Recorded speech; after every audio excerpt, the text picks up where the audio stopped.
हम अक्सर कहते हैं ना कि हमें कहा भी जाता है, जब हमारे पास कोई बुरा टाइम आता है तो हमें समझाया जाता है कि ये टाइम है, निकल जाएगा, क्योंकि एक टाइम कभी भी एक जैसा नहीं रहता है। अकॉर्डिंग सिचुएशन चेंज होती रहती है, चाहे बुरा टाइम है चाहे अच्छा टाइम है, कभी भी टाइम एक जैसा कभी भी नहीं रहता है। तो इसी के ऊपर एक बहुत अच्छी स्टोरी मैं आप सबके लिए लेकर आई हूँ कि कैसे हमारा टाइम तो गुजरता ही है, पर उसको सही करने में हमारा भी खुद का रोल होता है। अगर हम हिम्मत हार जाते हैं तो प्रॉब्लम्स थोड़ी थोड़ी क्रिएट होनी स्टार्ट हो जाती है, मतलब शुरू होने लग जाती है। तो हमें उस चीज़ को वहीं पर संभाल भी लेना चाहिए। तो उसके लिए हमें कैसे क्या करना चाहिए वो सब आपको इस स्टोरी में पता चलेगा कि मैं आपको क्या कहना चाहती हूँ। चलिए स्टार्ट करते हैं एक बहुत interesting story. Welcome to speak universal. आप सबका बहुत बहुत स्वागत है यहाँ पर। आई होप आप सब स्वस्थ होंगे, खुश होंगे, हैप्पी होंगे, और होने भी चाहिए। चलिए स्टार्ट करते हैं। बहुत अच्छी स्टोरी है ये, और इसको ध्यान से सुनिएगा, पूरा सुनिएगा। एक बार एक राजा के पास एक गुरु महात्मा आते हैं, और वो उनको बहुत ज्ञान की बातें बताते हैं। तो राजा उनसे बड़ा खुश हो जाता है और उनको अपने राज्य में रहने के लिए आदेश दे देता है, और बहुत सेवा भी करता है। राजा उनकी गुरु की बहुत ज़्यादा सेवा भी करता है, जिससे वो खुश होकर उनको एक पर्ची देते हैं।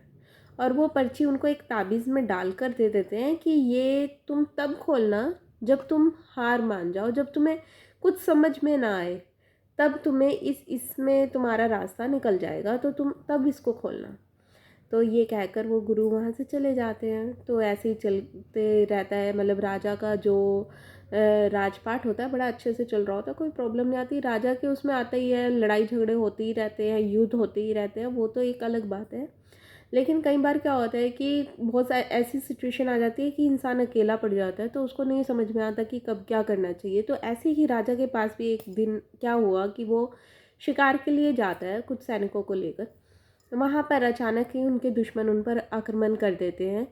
तो राजा के जितने भी वहाँ पर जंगल में जो सैनिक होते हैं आसपास, वो सब मर जाते हैं। तो राजा जैसे ही कैसे अपनी जान बचाकर वहाँ से निकलता है, और वो वहाँ पर एक गुफा में जाकर छुप जाता है।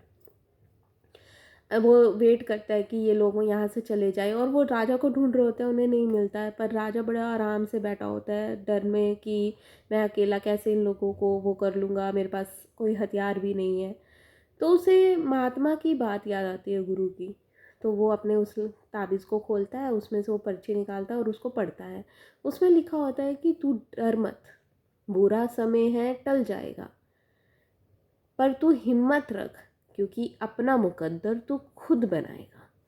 ये बात सुनकर राजा को हिम्मत मिलती है, और वो हिम्मत कर कर बाहर आता है उनसे लड़ने के लिए।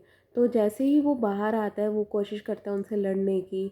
तो वो देखता है कि राजा के महल से कुछ सैनिक उसको प्रोटेक्ट करने के लिए उसको ढूंढते ढूंढते वहाँ पर आ जाते हैं, और वो उसकी हेल्प करते हैं। और वो राजा और वो जो उसके सैनिक होते हैं, वो जीत जाते हैं, उन लोगों को मार मुर कर वो जीत जाते हैं। तो राजा ठीक ठाक अपने महल चला जाता है। तो इससे हमें ये पता चलता है कि अगर राजा उस टाइम मतलब हिम्मत ना करता, वो चुपचाप रहता, या तो वो अगर डरता या डरा ही रहता अंदर ही अंदर, क्या होता कि एक टाइम वो सैनिक शायद उसको पकड़ भी लेते और मार भी देते। अगर वो डरता, हिम्मत ना करता, वो लड़ता ना, उसने हिम्मत दिखाई तो वो जीत भी गया। ठीक है। और उसने हिम्मत दिखाई तो उसका वो जो बुरा टाइम था वो टल गया। तो ये चीज़ मैं आपको बताना चाहती हूँ कि जो हमारे ऊपर जो बुरा टाइम आता है, जो हर किसी की लाइफ में आता है, अच्छा भी आता है बुरा भी आता है, पर कोई भी चीज़ एक साथ मतलब एक जैसी कभी भी नहीं रहती, चाहे बुरा हो चाहे अच्छा हो। वो कभी भी एक जैसा टाइम कभी भी नहीं रहता लाइफ में। अच्छा भी चला जाता है, बुरा भी चला जाता है। तो यही चीज़ है, पर हमें हिम्मत रखनी चाहिए, हमें लड़ना चाहिए उस सिचुएशन से। तो कैसी लगी आपको ये स्टोरी? आई होप आप सबको बहुत पसंद आई होगी। तब तक के लिए धन्यवाद।